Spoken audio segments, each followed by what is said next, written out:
Good morning students. एक बार फिर आपका स्वागत ऑनलाइन क्लासेस में। और अभी तक हम आपको बता रहे थे चैप्टर 6 जो आपकी फर्स्ट बुक है। तो चैप्टर 6 चल रहा था लगभग 1 मंथ। ये जो जुलाई में जो है आपका जो शुरू हुआ था अवकलज का चैप्टर शुरू हुआ था, तो अब ये समाप्त हो गया है। तो आज एक नई शुरुआत करेंगे समाकलन की, इंटीग्रल। और उससे पहले आज डेट है 30 जुलाई। तो अब ऐसे इंस्ट्रक्शन आ गए हैं कि अब 1 अगस्त से अनलॉक 3 स्टार्ट हो गया है, जिसमें जो है रात्रि कर्फ्यू हटा दिया गया है। अब बट स्कूल कॉलेज बंद रहेंगे आपके 31 अगस्त तक। तो आप जिस तरह से पूरे मनोयोग से पढ़ाई कर रहे हैं वैसे ही करते रहेंगे। तो हम अपने टॉपिक पर आ जाते हैं। टॉपिक का नाम है समाकलन। तो बच्चों, समाकलन सबसे पहले हमको ये समझना पड़ेगा समाकलन क्या होता है, जिसे इंग्लिश में इंटीग्रल बोलते हैं।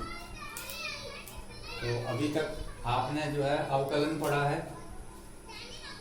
अवकलन जब आपने पढ़ा था तो उसमें हमने शुरू में बताया था, यदि आपको किसी वस्तु की स्थिति दी हुई है तो उसमें आप समय के साथ उसके परिवर्तन की दर निकाल सकते थे।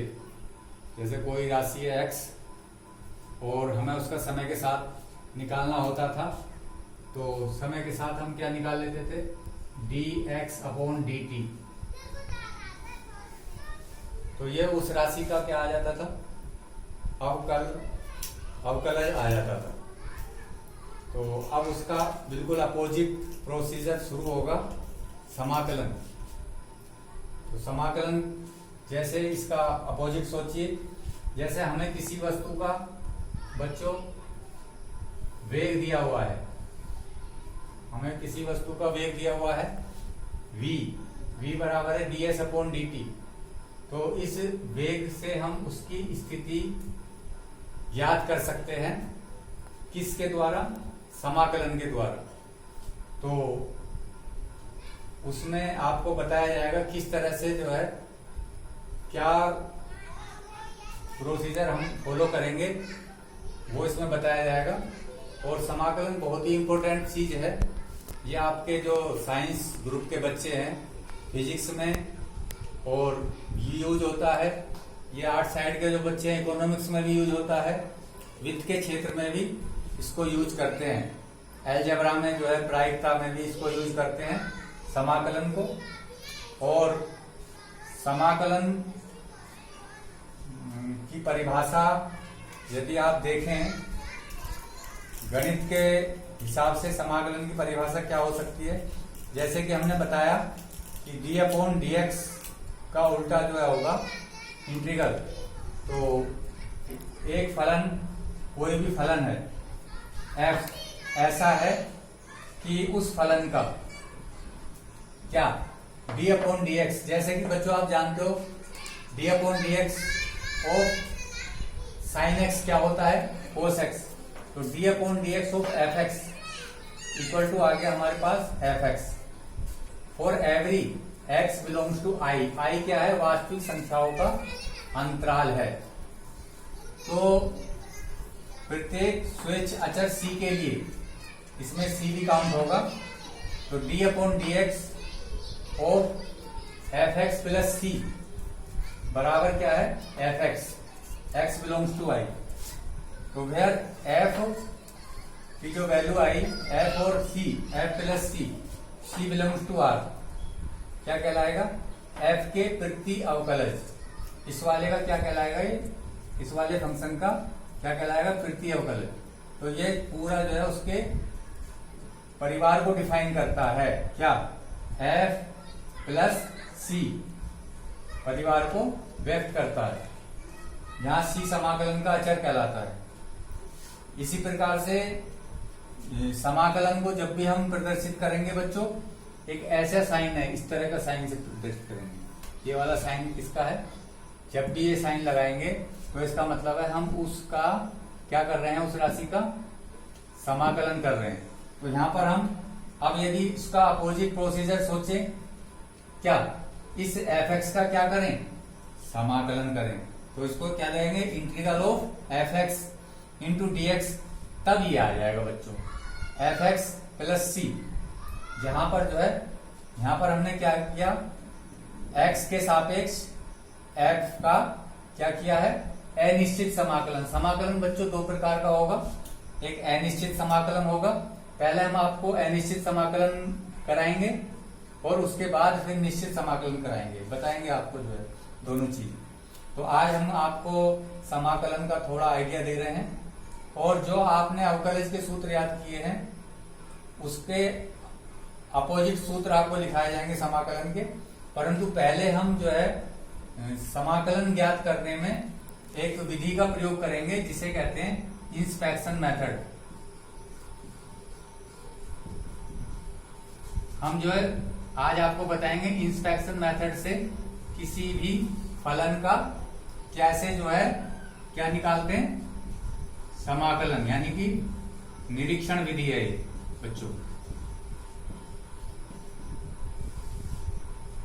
तो उससे हम उसका नाम भी हम क्या देंगे, पहले तृतीय अवकलज निकालेंगे हम।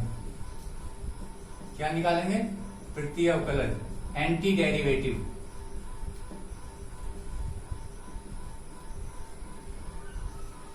एंटी डेरिवेटिव देखिए, जैसे कि dy अपॉन dx बराबर आपको दिया हुआ है fx के, तो हम इससे क्या निकालना चाहते हैं, y।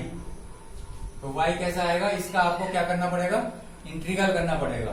तो देयरफॉर तब हम लिख सकते हैं y इक्वल टू, अब साइन लगाया करेंगे, अब integral of fx into dx।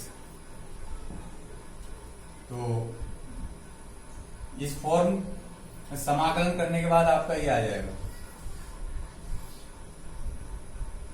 तो ये जो है अभी आपको हम एक क्वेश्चन ले रहे हैं, उससे आपको ज्यादा क्लियर हो जाएगा। यस, 7.1 एक्सरसाइज, पहला क्वेश्चन, साइन 2x का तृतीय अवकलज एंटी डेरिवेटिव, मतलब वही है समाकलन, बट निरीक्षण विधि द्वारा ज्ञात करो। साइन 2x, हमें 2 मिनट ये सोचना पड़ेगा कि साइन 2x किसका जो है, किसका अवकलज होता है साइन 2x। तो जैसे आपको याद है बच्चों, साइन x का कोस x होता है, कोस x का क्या होता है, माइनस साइन x। तो इसका मतलब ये कोस x का है, बट यहाँ पर 2x है तो यहाँ पर भी 2x लिखना पड़ेगा। तो हम जानते हैं कि वी नो दैट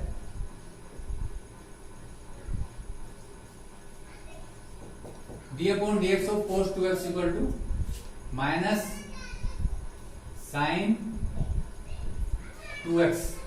अब यहां पर 2x का भी क्या करना पड़ेगा, डिफरेंशियल। 2x का क्या है, 2 इंटू 1 दैट इज 2, तो 2 यहां पर ले लेते हैं।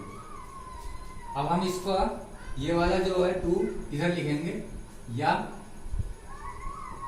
Minus 1 upon 2 d upon dx of cos 2x equal to sine 2x। अब इस माइनस 1 अपॉन 2 को आप अंदर भी लिख सकते हैं, या जो है d upon dx of minus 1 upon 2 cos 2x equal to sine 2x।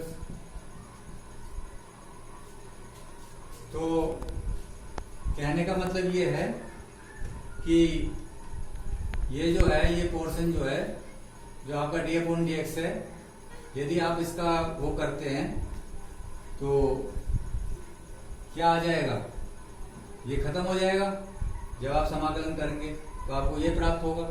तो अभी जो आपको डेफिनेशन बताई थी उसी डेफिनेशन का इसमें यूज हुआ, तो क्या लिख देंगे हम, तो अतः जो है साइन 2x का तृतीय अवकलज ये है, किसका, साइन का। अतः साइन 2x का तृतीय अवकलज मतलब समाकलन, तृतीय अवकलज माइनस 1 अपॉन 2 cos 2x होगा। That is the answer. आज हम आपको छोटे क्वेश्चन दे रहे हैं, इसके 2-3 पार्ट हैं, वो आपको करके लाने हैं। थैंक्स।